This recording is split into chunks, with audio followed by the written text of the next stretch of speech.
આજની વાર્તા। એક રાજાએ એમના નગરમાં વસતા નગરજનો માટે એક જાહેરાત કરાવી।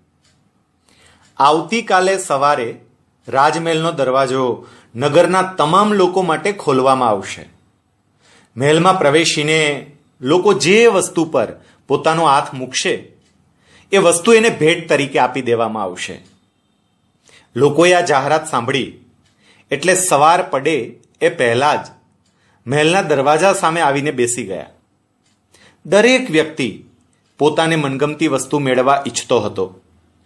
પોતાને ગમતી વસ્તુ પર બીજો કોઈ માણસ પહેલા હાથ મૂકી દેશે તો પોતે એ વસ્તુથી વંચિત રહી જશે એવો છૂપો ડર પણ હતો। સવારે દરવાજો ખોલતાની સાથે જ લોકોએ દોટ મૂકી। પોતાની પસંદગીની વસ્તુને પામવા માટે લોકો દોડાદોડી કરવા લાગ્યા। મનગમતી વસ્તુ મેળવવા માટે પરિવારના સભ્યો કે મિત્રોને પણ પછાડી દઈને લોકો પોતાની પ્રિય વસ્તુ સુધી પહોંચી રહ્યા હતા। રાજા સિંહાસન પર બેઠા બેઠા આ ખેલ જોઈ રહ્યા હતા અને હસી રહ્યા હતા। એક નાનું બાળક ધીમે ધીમે ચાલતા ચાલતા રાજા પાસે આવ્યું। રાજાએ એને પૂછ્યું, બેટા, તારે કંઈ નથી જોઈતું? બાળક જવાબ આપવાને બદલે છેક રાજા સુધી પહોંચી ગયો અને રાજાના માથા પર પોતાનો હાથ મૂકીને કહ્યું, મારે તો તમે જોઈએ છે।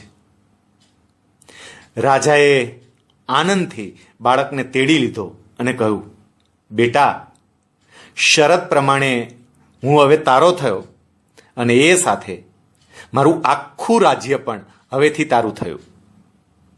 મિત્રો, જેવી રીતે રાજાએ નગરજનોને એક તક આપી એવી રીતે ભગવાન પણ આપણને સૌને એક તક આપે છે।